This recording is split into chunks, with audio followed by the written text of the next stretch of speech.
when I write and when I express my lyrics, there's no other way for me than to do it from my heart.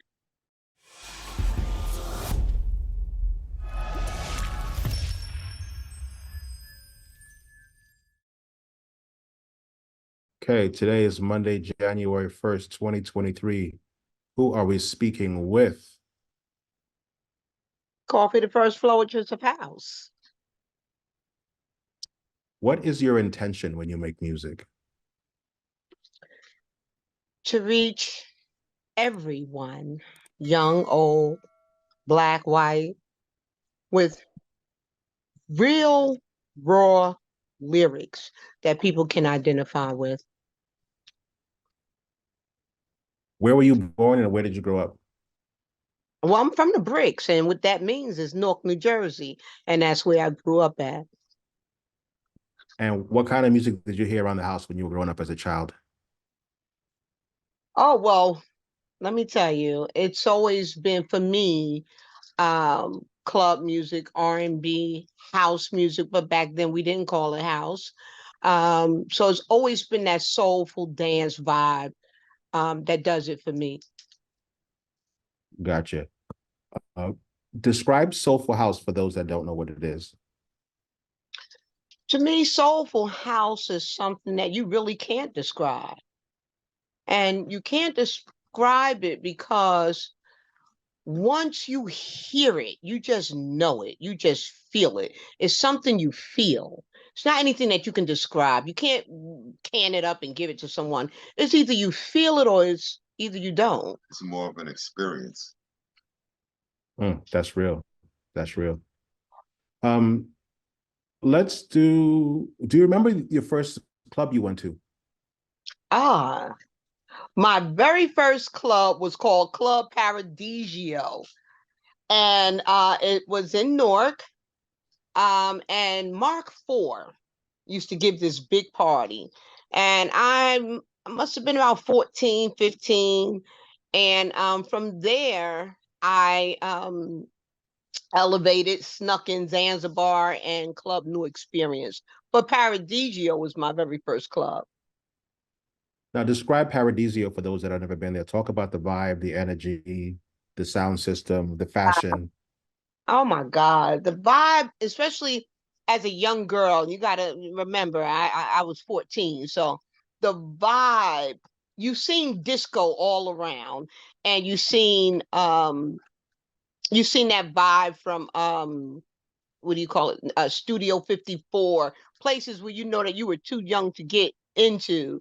So when Paradisio, that was like our everything, it introduced us to a whole nother level of music. And it was humongous. It was the sound, it was the people, it was the sneaking out the house to get there. It was the long lines. It was just everything that it was a world that introduced you to music on a whole different level. Soulful. It was just everything. And we would come together and unite. It didn't matter. Black, white, you just will see, you never know who you would see in the club. And then did you go clubbing in New York City as well, or only in Jersey? Oh, of course I went over to New York. I used to go to, at that time, I worked in New York and I would go to Bentley's. I went to the Red Parrot. Bentley was my number one club because I started my career as in the hip hop arena. And so I used to go there and hang out with Grandmaster Flash because he was the DJ there. And so it was Bentley's for me over in New York.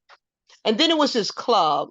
It was this house club. I can't tell you who was the DJ, but it was called the Second Floor. Okay. And the second floor took me to a whole nother level of deep underground house. Where was it? Was it in Manhattan? Was it in Brooklyn? Was it uptown? It was in Manhattan. I'm assuming the meat packing district, but I'm not for certain. A lot didn't happen to me since my get high days and everything else. So No, of course. back then. And then compare and contrast. How is the Jersey house scene different from the New York house scene? To be honest, okay, I'm gonna go two different ways. I like the vibe. I've always liked the vibe of New York because it was just straight love. They didn't have you know that they don't know you. It's just welcoming. It's the vibe, and I that vibe. It's a New York vibe that I can just can it up and keep with me forever. However, when you talk about the music, for me, it was definitely Jersey, um, the music from our Jersey DJs because they played more vocals. They knew how to. We had Naeem Johnson from BLS Radio. They played more vocals, and they served it up the way they weren't doing in New York. New York gave us more of instrumental, and that was fine. But Jersey, we really were into the vocals. I got you. Did you have a favorite house DJ at the time? Like that some person was like, you know what, I gotta hear this person every week, no matter what. Absolutely. Then that definitely would be Naeem Johnson, Tony Humphrey, T. Scott, um, the Hippie Torellas, um, so many, so many that I had to hear, but definitely Naeem Johnson. He was definitely my favorite. And then talk to us about the transition from being a house music lover to being a vocalist, songwriter, producer.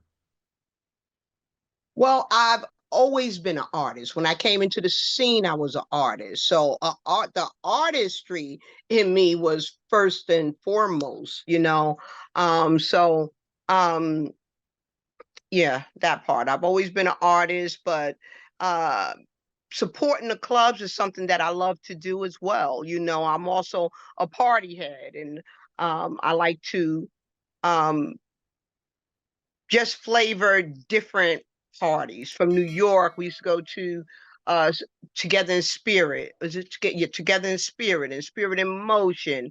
It was so many different parties that I'm just a party head. Mhm. Sheba asked me to ask you, what inspired you to do spoken word? Yes, yes. So she said, what inspired her to do spoken word over house music? Well, because I started out doing hip hop and I wasn't planning on any of this actually. And I tell this story all the time. When God have a path for you, that's just the way it goes. So I didn't plan on this. At the time I was married and DJ Pookie took my vocals. And DJ Pookie played these vocals at this party. It was a party in Montclair. It was what was the name of that party? It was outside. It was like the loft party or something. It was an outdoor event. And everybody was at this party. I mean, you name it, they were there. Little Ray, so many New York producers, Herb Martin, so many producers and DJs were there, and they kept saying, "Who is that vocalist over this track?" Because I hadn't recorded with anyone in house at this time, and so actually Joey Mazza was playing it. If you're familiar with Joey Mazza, so he Uh-huh. was playing the song. So then Little Ray went up to him and said, where's this track coming from? And Joey said, "That's Coffee right over there." And he came over to me. He said, "Oh my God, we had never heard anything like that because this is all. I'm not a singer. All I can give you is spoken word, and I'm not a spoken word artist that's going to give it to you like the trees were dripping and so on and so on. So I have flowed with bands. I have flowed over hip hop. There's nothing that I can't flow over because I am an artist." And what he said to me is that he wanted to take me to meet Quentin Harris. So when he introduced me to Quentin Harris, he set up a studio session. And his studio session was over in New York City, Times Square area. And I remember going into that studio, it was so beautiful. I thought that this was just going to be it for me. You know, I was going to be a mainstream artist. This is, this is it. And I remember writing a song on the fly called Paradise. And when I wrote that song, Sheba, I love that sister so much. And she's, oh my gosh, she's awesome and encouraging. But Sheba will always dance to this song. And when I wrote it, Strictly Rhythm picked it up. And that was my very, very first song that was released in house. Got it.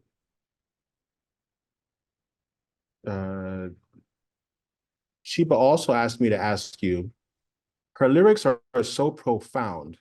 How does she come up with her choice of words and rhymes? It's either things that I've been through, things that I've witnessed, things that life. It's just life. I can't. My life was not pretty and all of these things. You know, I came from a dysfunctional family. I grew up in a dope house. We didn't have much to eat. And so I think when I write and when I express my lyrics, there's no other way for me than to do it from my heart. I love that. I love that. How do you know when a song is done? I never know because sometimes I keep going into it. It's like one more thing I want to add. Actually, the producer have to say, "Coffee, it's fine, but just one more thing. Let me just do this. Let me." So I never know. I never know because there's always something when I go home and think about it. It's something else that I want to add. Who are your biggest influences in spoken word and music? Johnny Dangerous. I would definitely have to say Johnny Dangerous. He mentored me.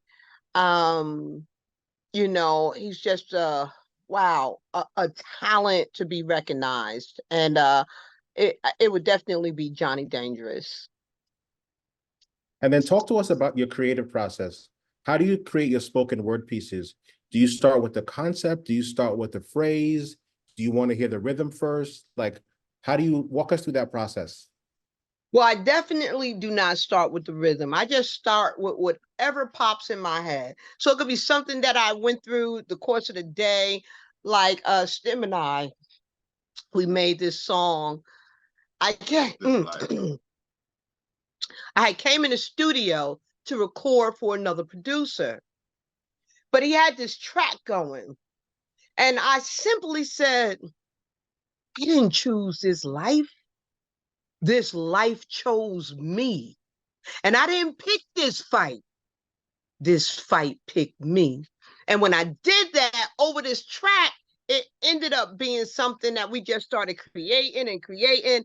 We didn't even get a chance to record what I came into the studio to record. So, sometimes it's just like that. Sometimes music could take you in a whole different direction, and it's whatever you feel at that moment. Talk to us about performing live. What's your approach to live performances? I try to give my fans, my supporters, my people, every bit of me.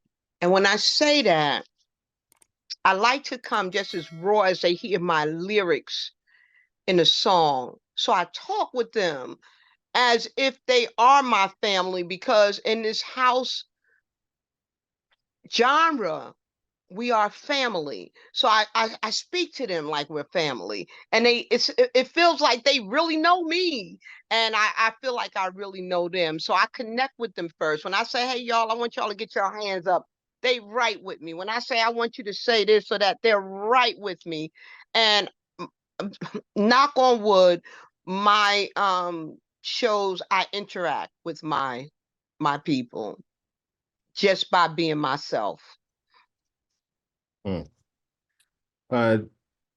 Let's do anatomy of a track. I love your track Dangerous. Ah, Tell us love it too. tell us about how did that track come together? Me and Tyrone Francis hanging out in the studio. I Tyrone, that brother of mine.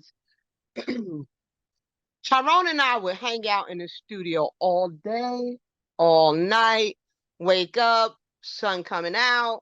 We're still working and creating. We just vibe together like that.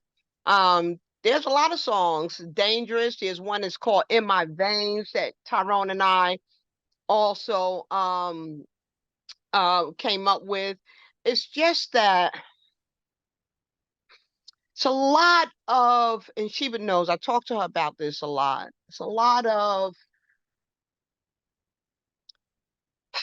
I don't want to say hateration in this genre, but sometimes if you're not with this clique or that clique, and although I have worked with some really, really, really big people, but one thing about me, I'm just not that good at ass kissing.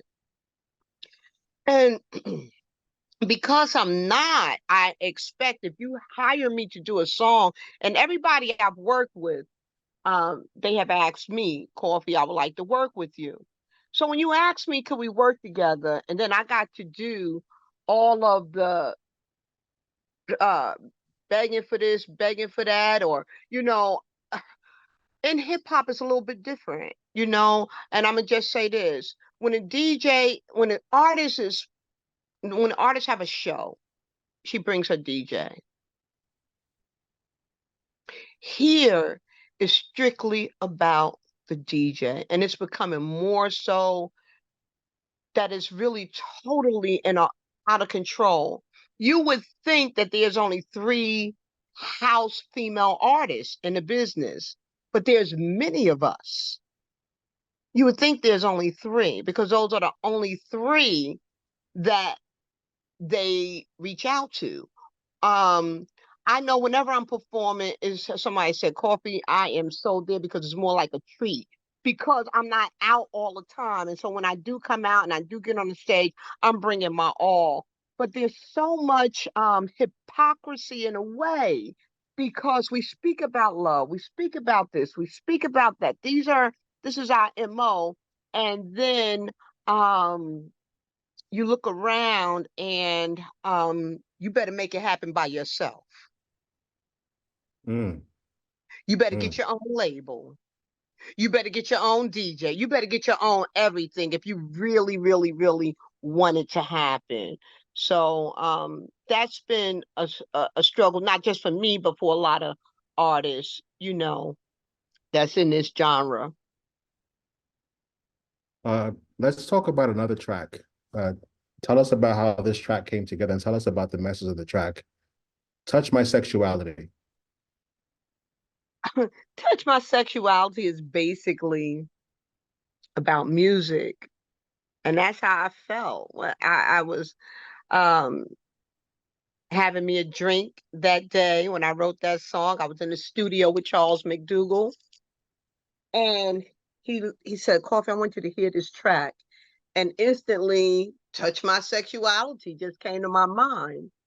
And I was talking about music, totally about music. Like this track makes me want to touch my sexuality, and that's where the that was my story of Touch My Sexuality about music. But a lot of people turn it into, so many women love that. Oh, I love to touch my sexuality. So I'm a double entendre. You could take my music and go here with it, go there, wherever it fits. And I'm all right with that. Knowing what you know now, That's my how favorite would song. oh, it is. Oh my God, Touch My Sexuality is one of my favorite songs. Mm. I love everything about that song, the track, the way my vocals are situated. I love everything about that song. It's beautiful. It's beautiful. Knowing what you know now, how would you approach your music career differently? I probably wouldn't have settled for so less. Explain And what does that mean? What does that mean? settle for so less, meaning sometimes we women or we artists don't know our self-worth, because when you get in the hands of someone that's been there, they're reminding you that they've been here longer, just, kind of stick with me, no matter how good you are. And sometimes you might be even better than them, so they want to keep you at bay. And not knowing my self-worth hurted me a lot. I'm not here to put nobody on blast. I don't want to get deep into anything. And my Got you. story is just like so many other artists. Got you. So I've had music stolen from me. I've had promises that never came to play. Things that would really make you want to just quit. But for whatever reason, music will never allow me to do so. Hmm. What do you want your legacy to be? Wow, I think about that all the time. Um, I want my whole story to be told. And my legacy of when I started here doing spoken word, I'm not saying that I was the only one that ever did spoken word, but what I'm saying is when I came to this genre doing spoken word, there was nobody else like me. That was the only thing that I could offer. It's like I didn't sing, I wasn't singing and then doing a little spoken word inside the song. I had to come correct with spoken word. And because of it, my journey was hurtful.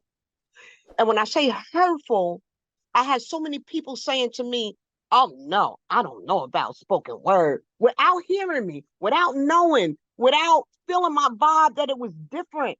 Oh no, I did. No, no, no. Or I had one major producer. I wrote a song, and he told me, "Oh no, Coffee, I'm basically, a church guy, whatever, and I can't do that song." Only to see him put it out very, very, very similar with all of my ideas that I had with it with someone else.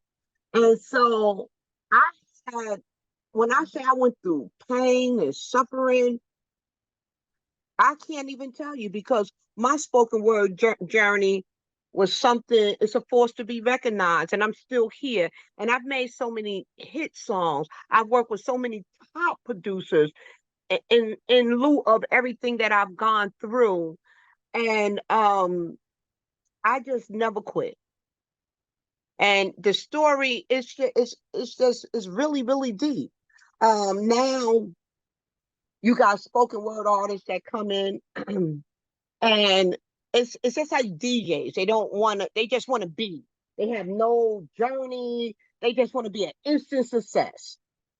No legacy, no nothing. They study you very hard. You ask a DJ, "Hey, where were you playing at?" They can't really tell you where they played at, because it's usually in the basement or here or there. They have no legacy, no nothing. Spoken word artists hurt. It hurt me very, very, very badly, because I opened the door for so many spoken word artists, and I can name them all. Not one of them say, "Listen, because of Coffee, she gave me the inspiration," or so on and so forth. The difference with hip hop is, even if this hip hop artist don't like this hip hop artist, they give each other their props. I learned how to scratch. He might not even like Curtis Blow. I learned how to scratch. Curtis Blow is my inspiration. One thing they pay homage. The singers, they pay homage. But the spoken word artists, it's like they come into the scene with so much hate, so much hate. And if I speak about it, that's not what I should do. But I'm going to speak about it because this legacy that I walk through, this fire that I walk through, all of these people and producers that I work with, is to be recognized, not hated on.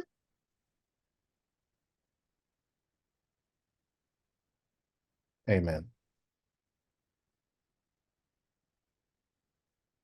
Talk to us about advice. What advice do you have for the next generation? We have to learn to stop hating on each other, to build together, if you can bring the drums, I got the guitar. If you can bring the sound, I got the lights. You can bring your vocals, I got the equipment. We have to learn to build with each other. And now it's like every man is for themselves. This one is doing this. And unfortunately, I even hear sometimes some of the singers that, maybe get a little bit more shine than others. And they always have some kind of a vice. Like, if I was you, and you're not getting out there, I would do this and I would do that. Well, things are easy to say.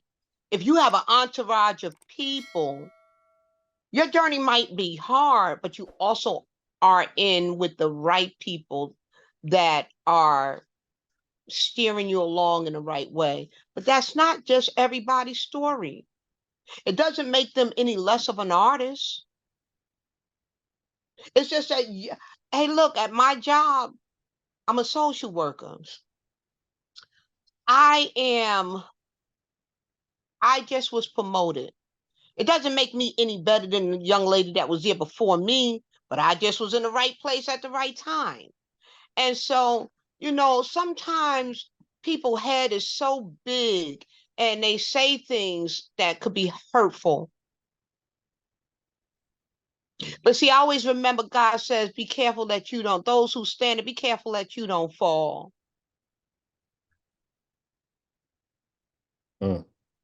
That's real.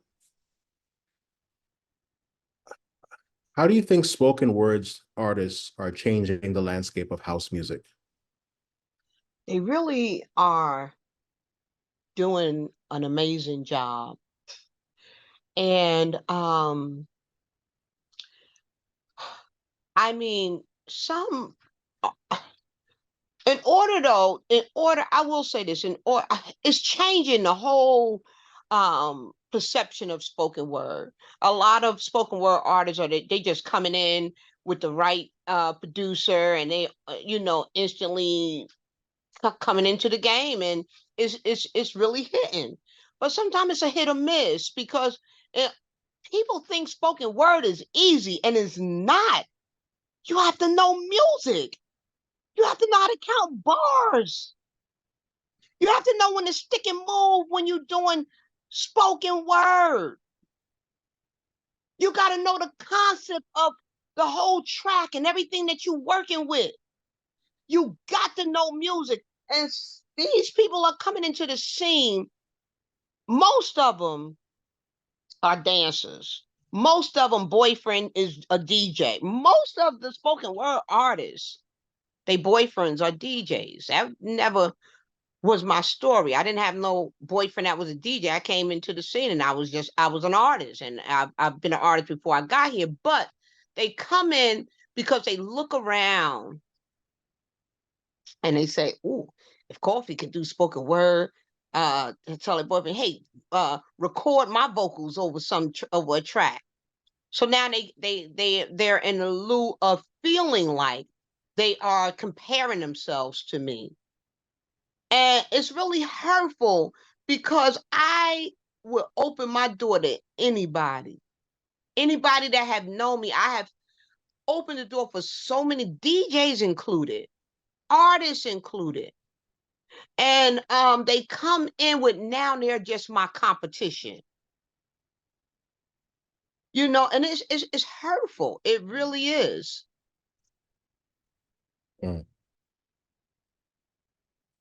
Talk to us about the future Are there any upcoming projects you want people to know about? Well, my goal is to write. I am a writer, and I'm a bona fide writer. My goal is to write a movie about the history that I've experienced here in house. And that is the next level I would like to. I started writing, put it down. Now I'm caring for my mom who's, battling dementia. So it's a little bit hard. But 2024, I just want to do some different things. I have a lot of things on my plate, but I don't want to tell them all because then next thing you know, somebody else running out doing that. So, but I have a lot of things that I would like to do. Is there anything you want to tell your fans? I want to tell my fans, I appreciate you. I appreciate you with my entire heart. Those that sing my song when I'm performing, those that are there to encourage me, those that are just sending me messages, coffee, when is the next song coming out? Over all these years, I appreciate my dancer, Sheba. I love Sheba more than I can tell you, brother.